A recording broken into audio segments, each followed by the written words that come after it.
Netanyahu বিশ্বের সবচেয়ে দখলবাজ এবং নিপীড়নকারী দেশের নেতৃত্ব দেয়া যুদ্ধাপরাধী এই রাষ্ট্রপ্রধানকে খুব কম সময়ই দুশ্চিন্তাগ্রস্ত দেখা যায়। তবে যুক্তরাষ্ট্র সফরকালে হোয়াইট হাউসের এই ছবিতে ধরা পড়ে এক বিরল বিবিকে। অনেকটাই বিধ্বস্ত, কপালে চিন্তার ভাঁজও স্পষ্ট।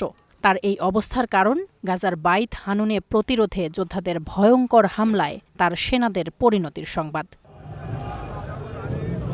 সোমবার রাত 10টা ইসরায়েলের সীমান্তবর্তী বাইত হানুন এলাকায় অভিযানে যায় আইডিএফের একটি দল।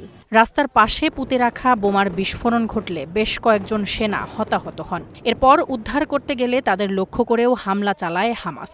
আরেক দল এগিয়ে এলে তারাও হামলার লক্ষ্যবস্তু হয়। এতে 5 সেনার প্রাণহানি ঘটে, আহত হন অন্তত 14 জন। বাইত হানুনের ঘটনায় তোলপাড় সৃষ্টি হয় ইসরায়েলের রাজনৈতিক অঙ্গনে।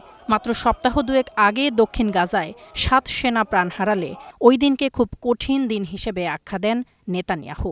শুধু জুন মাসে হামাসের হাতে প্রাণ যায় অন্তত 20 জন আইডিএফ সেনার। স্বভাবতই প্রশ্ন ওঠে, গাজা কি ইসরায়েলি সেনাদের বধ্যভূমি হিসেবে আবির্ভূত হচ্ছে?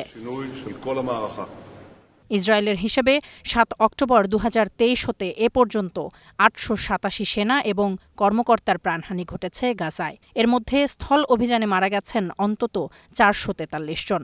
আহত সেনার সংখ্যা দাঁড়িয়েছে 6000-এর বেশিতে। 18 জন গুরুতর আহত সহ চিকিৎসাধীন 1.5 শতাধিক। শুধু 2025 সালেই প্রাণ গেছে 50 জনের, আর শতাধিক আহত হয়েছেন। ইসরায়েলি সেনাদের শুধু প্রতিপক্ষের হাতেই প্রাণ দিতে হচ্ছে না, তাদের প্রাণ যাচ্ছে নিজেদের গুলিতেও। গত শুক্রবার ইসরায়েলি আর্মি রেডিও জানায়, গাজায় চলমান স্থল অভিযানে কমপক্ষে 31 জন ইসরায়েলি সেনা নিজেদের বাহিনীর সদস্যদের গুলিতে নিহত হয়েছেন। এ পর্যন্ত অপারেশনাল দুর্ঘটনায় প্রাণ হারিয়েছেন 72 সেনা। রিপোর্টে আরও বলা হয়, গত 18 মার্চ থেকে ইসরায়েলের নতুন সামরিক অভিযান শুরু হবার পর নিহত হয়েছেন অন্তত 32 সেনা। এইসব পরিসংখ্যান থেকে স্পষ্ট, গাজা যুদ্ধ ইসরায়েলি বাহিনীর জন্য ক্রমাগত প্রাণঘাতী হয়ে উঠছে।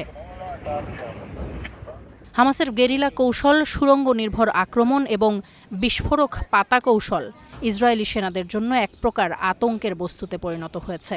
বিশ্লেষকরা বলছেন, গাজায় হামলা, হত্যা আর ধ্বংসযজ্ঞে ইসরায়েল ব্যাপক সক্ষমতা দেখালেও সেনা এবং কর্মকর্তার প্রাণহানি বৃদ্ধি ভিয়েতনামে যুক্তরাষ্ট্রের পরিণতি ডেকে আনতে পারে।